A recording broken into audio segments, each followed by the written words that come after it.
Hi everyone, this is Global Affairs Quick Background. Today we're talking about North Korean nuclear program. Now we all know North Korea has been in the news for a while due to its nuclear missile tests. So the two big questions are, first of all, why is North Korea developing nuclear weapons in the first place? And secondly, what can the world do about it?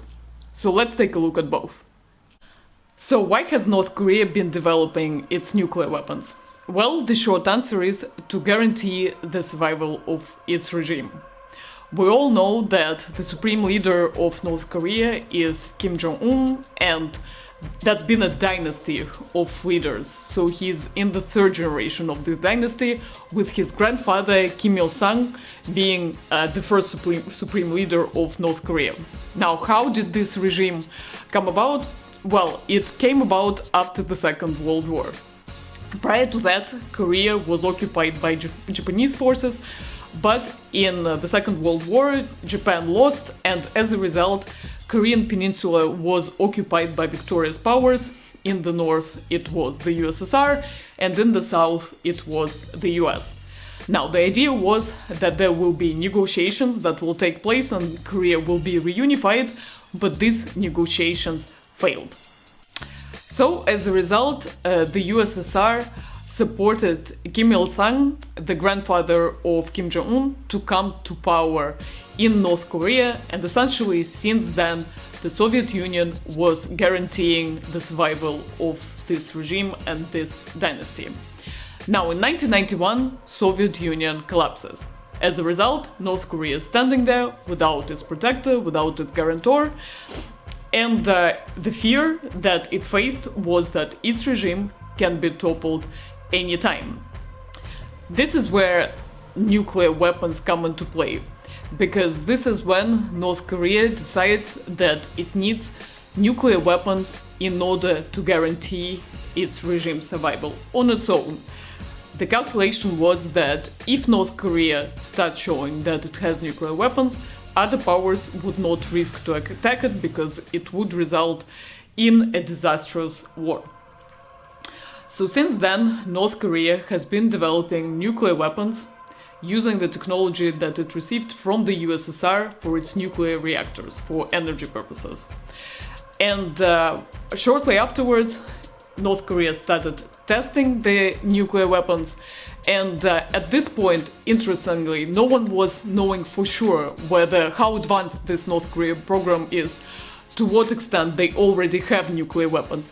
However, that was enough. It was enough for other countries to have a suspicion that North Korean nuclear weapons already exist, because it introduced the risk that if you attack North Korea at this point, it could result in a war with the use of nuclear weapons. And North Korea was using this time of hesitation of other nations not attacking it to continue on to develop its nuclear program further. At this point, North Korea is a nuclear nation and it does have, as experts say, nuclear weapons already. So, if a different nation was to attack it in order to topple the regime and to destroy the nuclear arsenal, the costs of such war have increased significantly. And that brings me to the second question. What can the world do about North Korean nuclear program? So, if we're talking about a full denuclearization, there are essentially two options of doing that.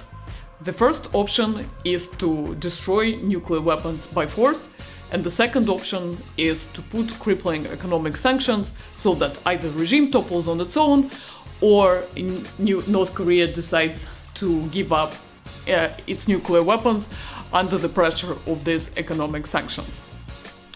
Now, the first option seems to be quite unrealistic. It seems like the window of opportunity of forceful attack on North Korea and forceful destruction of its nuclear weapons, the window of opportunity has closed for that.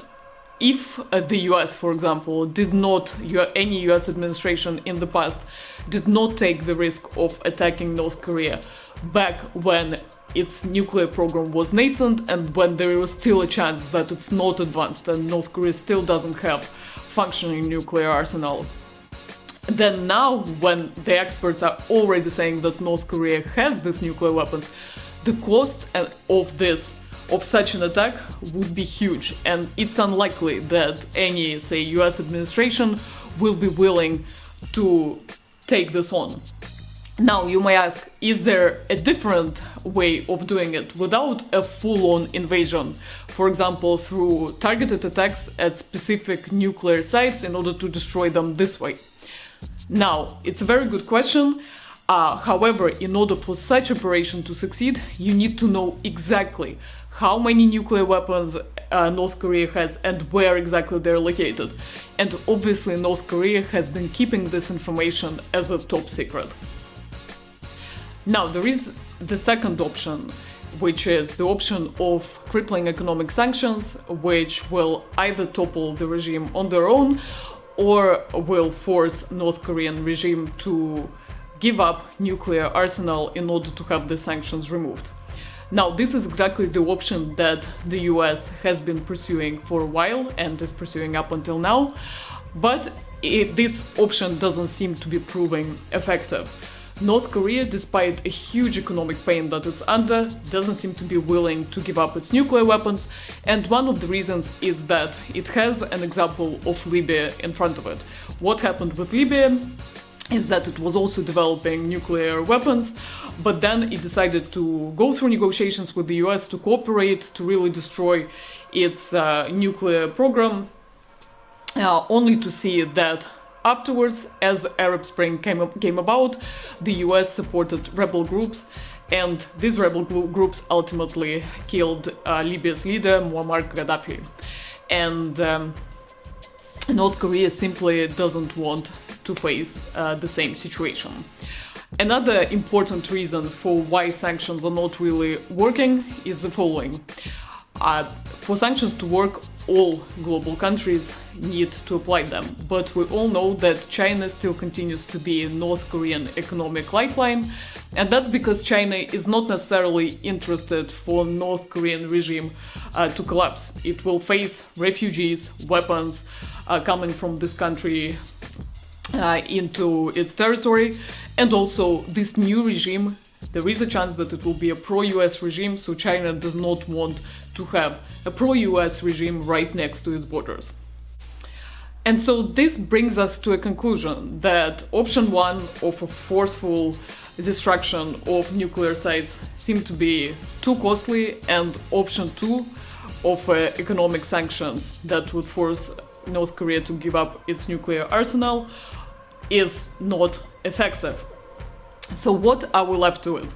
Well, some experts say that at this point, maybe the world should recognize North Korea as a nuclear power and use the negotiations to make sure that North Korea doesn't really develop its nuclear arsenal further. And North Korea may be willing to take up these negotiations. In fact, it's under such economic pain that it's been firing these missiles in order to bring the US to the negotiating table and try to start some kind of negotiations to have some of these sanctions removed. The blocker is that the US still wants denuclearize North Korea. And here we are in this stalemate where the negotiations are not going anywhere, and North Korea every now and then is firing missiles in order to bring the US to the negotiating table, but at the same time not willing to promise full denuclearization in return. So this is where we are right now, and just as a quick recap. So what's the quick background to North Korean nuclear program? Well, North Korea has been developing it in order to guarantee the survival of its regime since the Soviet Union collapsed and no longer could support it. The US could have potentially attacked it back then when it wasn't clear whether the nuclear weapons exist or not. But right now, costs of such invasion and a destruction of nuclear program have increased significantly. And now what the US is pursuing instead is to put crippling economic sanctions to make sure that North Korea, under the pressure of the sanctions, gives up its nuclear weapons, but North Korea is not willing to do it, to not follow Libya's steps. As a result, we're in the stalemate right now where the US wants North Korea to be fully denuclearized and to promise a full denuclearization in order to have negotiations with it, while North Korea is not willing to promise that, but at the same time wants the US to negotiate to remove some of these sanctions. And that's why North Korea has been firing missiles in order to attract the US attention and bring the US back to the negotiation table. And with that, I would love to conclude this episode. If you feel like you have learned something useful from this video, please click like, please share it with a friend who may find this information useful as well. But otherwise, if you are interested in this topic, please subscribe and you will see when the new background videos are coming your way. With that, thanks a lot for your time and see you next time. Bye!